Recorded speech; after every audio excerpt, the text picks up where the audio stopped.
پاکستان اور ایران کے ہتھیاروں اور ڈرون پروگرام کی حمایت اور مدد کے الزام پر امریکہ نے 26 اداروں کو تجارتی بلیک لسٹ میں شامل کر دیا۔ ناظرین، انہونی ہو گئی۔ پاکستان نے اسلام کا قلعہ ہونے کا ثبوت دے دیا۔ اسرائیل کو ناخن چبانے والے حماس اور حزب اللہ کے جنگجوؤں کی جانب سے پاکستانی میزائل استعمال کیے جانے کا انکشاف ہوا ہے۔ پاکستان کے بلاسٹک میزائلوں سے حماس اور حزب اللہ کے جنگجوؤں نے نہ صرف اسرائیل میں تباہی مچائی بلکہ صہیونی فوج کو ٹگنی کا ناچ نچا دیا۔ اب جیسے ہی یہ خبر لیک ہوئی، امریکہ حرکت میں آ گیا۔ اس نے پاکستان کے میزائل پروگرام پر پابندی لگا دی ہے۔ یہاں سوال یہ پیدا ہوتا ہے کہ پاکستانی بلاسٹک میزائل لبنان اور فلسطین تک کیسے پہنچے؟ کیا پاکستان نے براہ راست حماس اور حزب اللہ کو یہ میزائل فراہم کیے یا پھر بذریعہ ایران یہ میزائل ان تنظیموں تک بھیجے گئے؟ اور اب آگ بگولا اسرائیل کیا واقعی ایران کے ساتھ پاکستان پر بھی حملہ کرنے جا رہا؟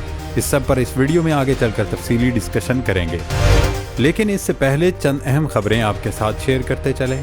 دوستو، حزب اللہ اس وقت اسرائیل کے لیے خوف و دہشت کی علامت بن چکی ہے۔ اس کے جنگجو اسرائیلی وزیر اعظم نیتن یاہو کے بیڈ روم تک گھس چکے ہیں۔ خود اسرائیلی میڈیا اعتراف کر رہا ہے کہ نیتن یاہو کی رہائش گاہ پر کیے جانے والے حملے میں وزیر اعظم کے بیڈ روم کو بھی نقصان پہنچا اور عمارت تہس نہس ہو گئی۔ لبنان سے صہیونی ریاست کے دارالحکومت تل ابیب پر ایک اور میزائل حملہ کیا گیا، جس میں فوجی اڈے کو نشانہ بنایا گیا۔ لبنانی تنظیم نے اس حملے کی ویڈیو بھی جاری کر دی، جس میں دیکھا جا سکتا ہے نہ صرف اسرائیلی ٹینک بلکہ وہاں موجود فوجیوں کے بھی پرخچے اڑ گئے۔ یمن سے حوثیوں نے بھی تل ابیب پر میزائل داغے۔ حوثی ترجمان یحییٰ سری نے اپنے بیان میں کہا، ہمارے میزائلوں نے ہدف کو نشانہ بنایا، حملوں میں ہونے والے نقصان کی تفصیل بعد میں جاری کی جائیں گی۔ اسرائیلی وزیر اعظم نیتن یاہو پر عوام، میڈیا، اپوزیشن اور سابق فوجیوں کا دباؤ بڑھتا جا رہا ہے۔ تمام مکاتب فکر نیتن یاہو سے جنگ ختم کرنے اور ایک قدم پیچھے ہٹنے پر زور دے رہی ہیں۔ اسرائیلی حکومت کا ترجمان سمجھے جانے والے اخبار نے اپنے آرٹیکل میں صاف لفظوں میں لکھا ہے، اگر نیتن یاہو اور ان کی وار کیبنٹ سمجھتی ہے کہ وہ حماس اور حزب اللہ کو ختم کر دیں گے تو یہ محض ان کی خام خیالی ہے، ایسا ہرگز نہیں ہو سکتا۔ لہذا نیتن یاہو کو چاہیے کہ وہ اس جنگ کو طول دینے کی بجائے صورتحال کو سمجھے اور ایک قدم پیچھے ہٹ جائیں۔ ناظرین، حزب اللہ نے تازہ حملے میں اسرائیلی دارالحکومت تل ابیب میں واقع صہیونی فوج کے مرکز پر میزائل حملہ کیا ہے۔ تل ابیب کے نواحی علاقے میں واقع فوجی ہیڈ کوارٹرز میں صہیونی فوج کا انٹیلیجنس شعبے کا مرکز بھی قائم تھا۔ حزب اللہ کا اپنے بیان میں کہنا ہے، میزائل حملے میں بلڈنگ مکمل طور پر تباہ ہو گئی اور اندر موجود 10 سے 15 فوجی، جن میں انٹیلیجنس ایجنسی کے افسران بھی شامل ہیں، وہ سب کے سب مارے گئے ہیں۔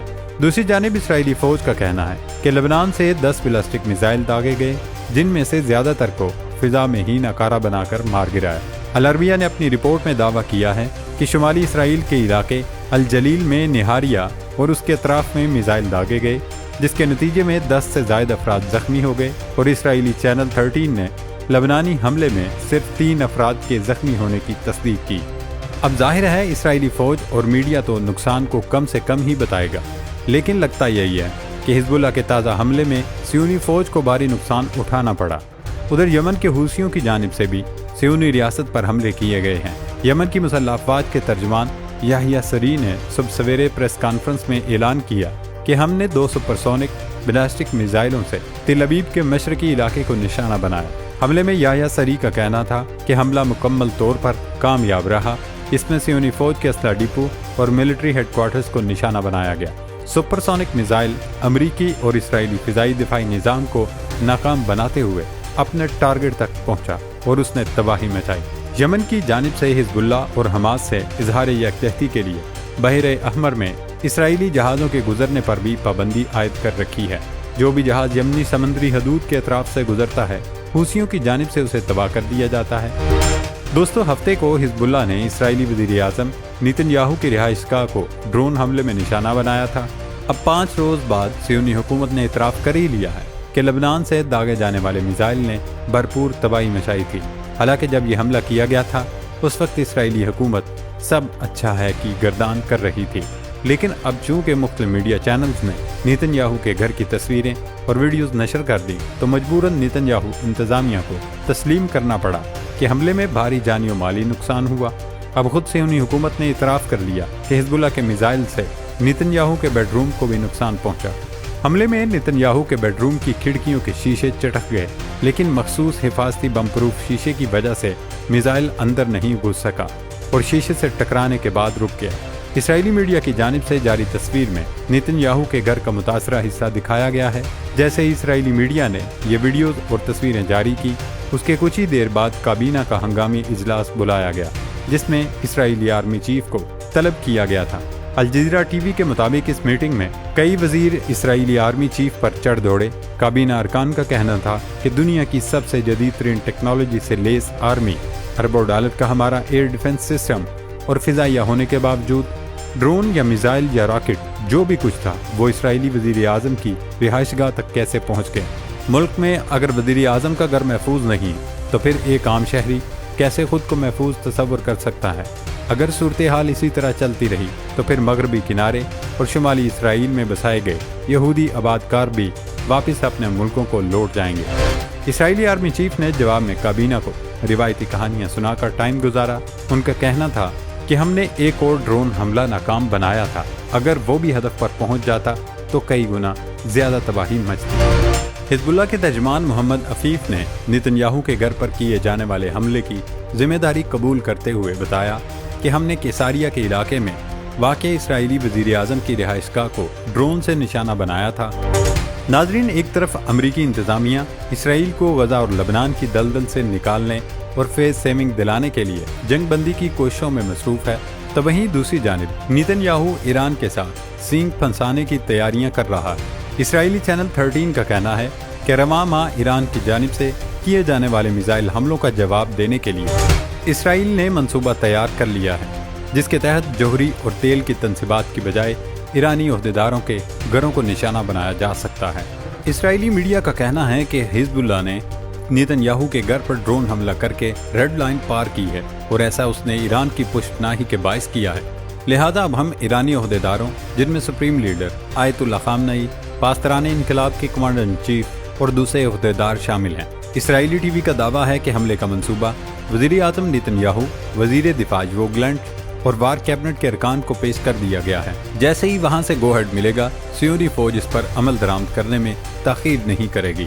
اس حملے کی تفصیلات اتنی زیادہ خفیہ رکھی جا رہی ہیں کہ ایران پر کیے جانے والے حملے میں اسرائیلی فضائیہ کے جو ہواباز شریک ہوں گے، انہیں کارروائی سے تھوڑا وقت پہلے ہی تفصیلات اور اہداف سے آگاہ کیا جائے گا۔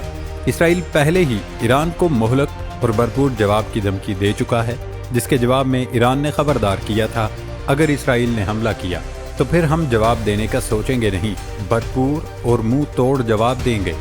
ناظرین، امریکہ نے پاکستان کے بیلسٹک میزائل پروگرام میں معاونت کرنے والی 16 کمپنیوں کو بلیک لسٹ کر دیا ہے۔ فی الحال امریکی انتظامیہ نے اس حوالے سے واضح جواب تو نہیں دیا، لیکن مختلف نیوز ویب سائٹ، جن میں بھارتی ویب سائٹس بھی شامل ہیں، وہاں سے یہ دعویٰ کیا جا رہا ہے کہ مبینہ طور پر ان کمپنیوں کو اس لیے بلیک لسٹ کیا گیا ہے کیونکہ یہ پاکستانی میزائل یا پھر میزائل ٹیکنالوجی ایران کے ذریعے حزب اللہ وغیرہ کو فراہم کرنے میں ملوث تھی۔ حالانکہ یہ سراسر پروپیگنڈا ہے، کیونکہ امریکی محکمہ تجارت کے bureau of industry and security کی جاری کی گئی پریس ریلیز میں کہا گیا کہ بلیک لسٹ کی جانے والی ان 16 کمپنیوں پر پاکستان کے بیلسٹک میزائل پروگرام میں معاونت کرنے کا الزام ہے۔ BIS کی ویب سائٹ پر جاری رپورٹ کے مطابق یہ اقدام چین، مصر، پاکستان اور متحدہ عرب امارات کی 26 کمپنیوں پر پابندیاں لگانے والی ایک وسیع کارروائی کا حصہ ہے۔ ان کمپنیوں پر برآمدی قوانین کی خلاف ورزیوں، ہتھیاروں کے پروگراموں میں ملوث ہونے اور ان پابندیوں سے بچنے کی کوشش کا الزام ہے جو روس اور ایران پر امریکہ کی جانب سے عائد ہیں۔ ایکسپورٹ ایڈمنسٹریشن کے اسسٹنٹ سیکرٹری آف کامرس روز مین کینڈلر نے امریکی میڈیا سے گفتگو میں پابندی لگانے کے فیصلے کا جواز دیتے ہوئے کہا کہ پاکستان کا بیلسٹک میزائل پروگرام امریکہ کی قومی سلامتی کے لیے خطرہ ہے اور ہم ان خطرناک پروگراموں کے لیے امریکی ٹیکنالوجی استعمال کرنے کی اجازت نہیں دیں گے۔ صرف یہی نہیں بلکہ امریکہ نے ایران سے منسلک اداروں پر بھی پابندیاں عائد کی ہیں۔ چین کی 6 کمپنیوں کو ایران کے وسیع پیمانے پر تباہی پھیلانے والے ہتھیاروں اور بغیر پائلٹ کے فضائی وہیکلز کے پروگراموں کی حمایت میں امریکی ٹیکنالوجی خریدنے پر بلیک لسٹ کیا گیا ہے۔ ان اداروں پر ایران کی فوجی صلاحیتوں کو بڑھانے کے لیے حساس ٹیکنالوجی فراہم کرنے کا الزام عائد کیا گیا تھا۔ امریکہ کی جانب سے پاکستان اور ایران کی معاونت کرنے والی کمپنیوں کو بلیک لسٹ کرنے کا معاملہ کہیں کہیں حزب اللہ اور حماس سے لنک ضرور لگتا ہے، کیونکہ نیتن یاہو کے گھر پر ہونے والا ڈرون حملہ کوئی معمولی واقعہ نہیں تھا۔ اگر یہ بات ثابت ہو گئی تو پھر پاکستان کو مزید پابندیوں کے لیے تیار رہنا ہوگا۔